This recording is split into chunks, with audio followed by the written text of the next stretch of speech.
Hello, bonjour. I'm Candace Vetter, and this is Local First. And today I'm speaking with Ed Newberry, who is the governor of District 6 of the Kin Club. And he's going to tell us a little bit about what District 6 is, where it is, and what's special about it.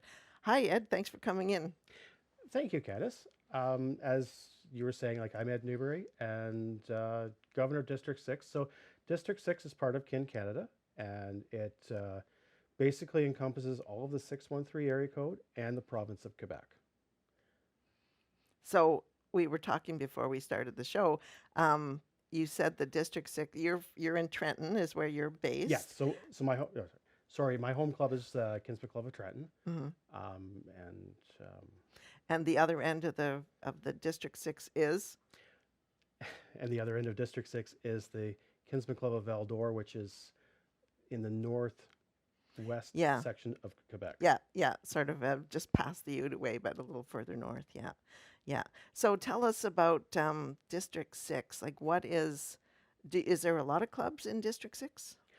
So District 6 has about 20 clubs. Oh, that's a lot. Yeah, club sizes range from about 6 or 7 to just under 30. And how big does the Russell Club compare? The Russell Club is one of our biggest clubs, Hmm. and obviously, member wise, and probably number one or number two in fundraising as well in our district. Wow, that's great. Do you hear that there, Doug Anthony? Yeah. So, um, with them being so high, does that mean, like, is there a difference if people are, sorry, I'm gonna do some editing afterwards, I think. Is there a difference with people, um, like the types of projects that different clubs do? Because Well, I know this club has quite a range. true, but it also depends on how the club has made their niche in their community. Like some clubs are smaller and their membership is older, so their projects are more th- Established. they're established, and some of them are more of a social project. So they really Mm-hmm. they're going out in their community and trying to make differences through volunteering at food banks, and so Mm-hmm. there's no real monetary, but it's um, bringing value to their community. Right. Well, and there's lots of value that's not monetary. No, and exactly that, because sometimes your community just needs that person to go out and, attend the soup kitchen or do like Meals for Wheels, or or even like taking doing wellness checks and things like that. The sky's the limit to what our communities really need, and the niche is finding what our communities need with each club. Is there a mandate that's specific to the Kin Club? The mandate basically is to serve our community's greatest needs, but each community has different needs. Like Embrun Russell here, at the beginning needed a dome. Mm. Whereas if you go to, like, let's say Orleans, which is just around the corner, the city of Orleans don't need that infrastructure like Russell and Embrun did. Hmm. Hmm.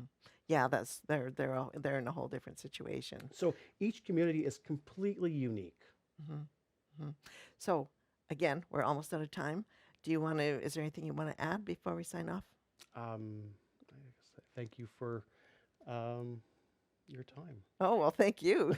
I, I really appreciate getting the call from the Kin Club that you guys were here today. So that's terrific. Yes, and we Amanda and I are truly grateful for the Kin Club of Russell for everything that they do for the area and for Kin Canada, because they're inspirational in some of the things that have now trickled down through the association. Oh well, that's good news. That's interesting. Can you give an example? Gonna Just put you on the spot here. some of the policies that have come across, and ideas, and project wise, the Kin Club of Russell has done an excellent job of sharing these resources with other clubs, and like not for monetary purposes. They just say, okay, you're doing this. This is what we've done. This is how we we ran our successful project. Take our information and make it work for your community. Oh, that's perfect. So it's the unbiased sharing of information that the Kin Club of Russell is excellent at. Okay, I think that's a good place to stop. Thanks very much, Ed, for um, taking the time to speak with us today at CJRO. We really appreciate it. Thank you. I'm Candace Vetter on CJRO Radio on Local First, last on the dial, first for local news.